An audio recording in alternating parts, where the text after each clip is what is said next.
in. In the latest case of you cannot make this up, Letitia James is housing a fugitive from justice, her grandniece, in her Virginia home. I can't believe it.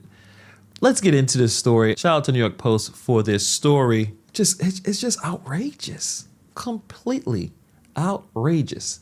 Let's get into it. Indicted New York Attorney General Letitia James has housed her fugitive relative in her Virginia home for 5 years, according to reports. The under fire prosecutor's grandniece, Letitia Thompson, has been living with her 3 children in James' 3-bedroom property in Norfolk since 2020. It has now been revealed that Thompson is officially listed as an absconder who is wanted by authorities in Forsyth County, North Carolina, for failing to finish her probation. Court documents have been seen by the Daily Mail reveal. This is terrible news for so many reasons. We'll be talking about her defense, or Letitia James' defense. I can't believe it.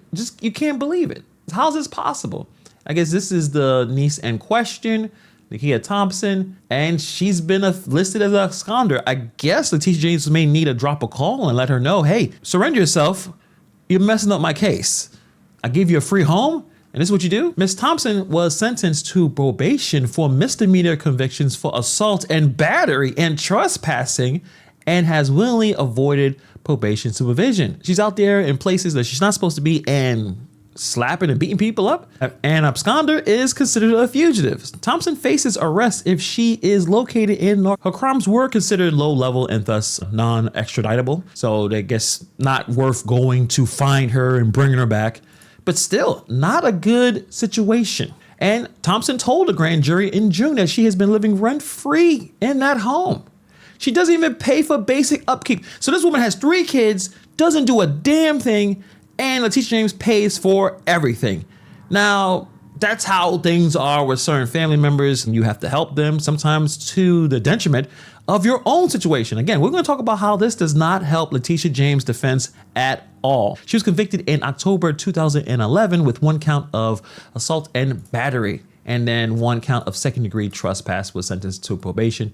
And here is those things. But the problem is with this situation here, with Letitia James, they're showing us some of these documents here, it ruins her defense. What I'm talking about, it undermines her second home defense. She is being accused of lying on her mortgage application. So the claim here has got serious issues, but Donald Trump has been pressing and pressuring this Eastern District of Virginia office to indict and prosecute Letitia James over this home, which is located in Norfolk, Virginia. Letitia James made clear that this was not her residence, not her primary residence, and literally wrote in an email to her bank and her broker, this is not my primary residence. Okay, Lisa, the fraud at issue, that she said it was her primary residence or checked a box on a piece of documentation, but then also was pretty explicit in other documentation and in an email, as Carol just mentioned, that it was not her primary residence. But when you look at one property by itself,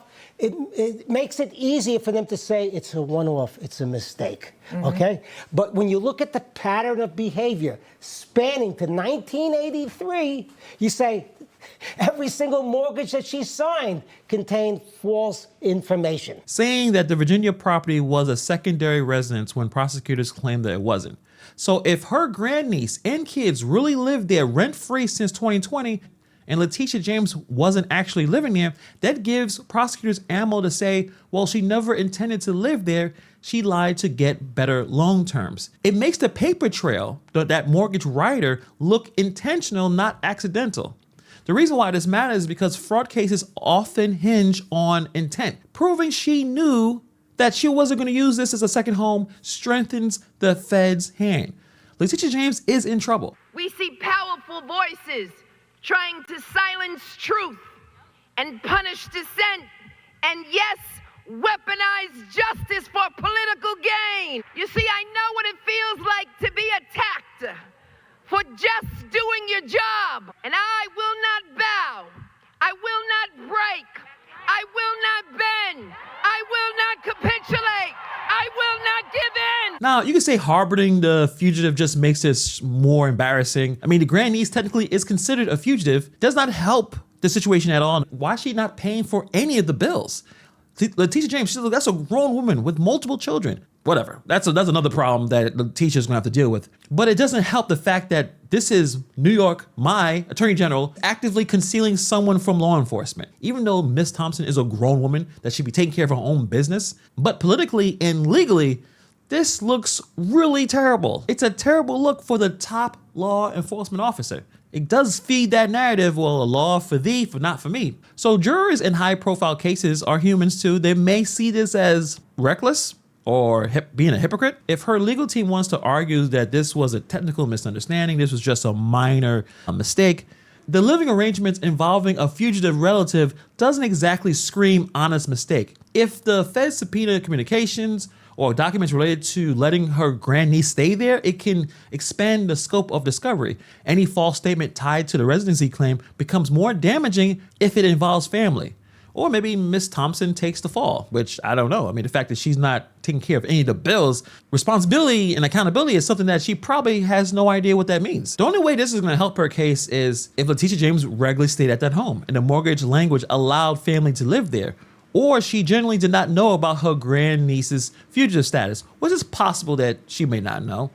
It's possible. I feel like she does. When you have family that usually are not doing well or they're messing up, you kind of know what they're doing, at least to a certain extent. So if this Post report, New York Post, is accurate and backed up in court, this situation hurts Letitia James a lot. Obviously legally and obviously publicly. You're housing someone rent-free while they should be taking care of their legal responsibilities and surrendering themselves, not taking care of their business. Pretty embarrassing on all fronts. This case just gets crazier and crazier and weirder, and we're trying to keep up here. Let me know in the comments below, do you believe that this hurts her case or helps? And if you haven't been subscribed to the channel, please do. We're at 126,000 subscribers. Much love for everyone who's been jumping on and enjoying the content. And also, if you are on Instagram, I've been trying to get back on Instagram and post more consistently. Hannibal is Hungry, same name as the YouTube channel. Let me know what you guys think about what's going on with this case and others, because it's just getting more and more bizarre out there. Thank you for taking the time to watch this video, and I'll see you guys in the next video.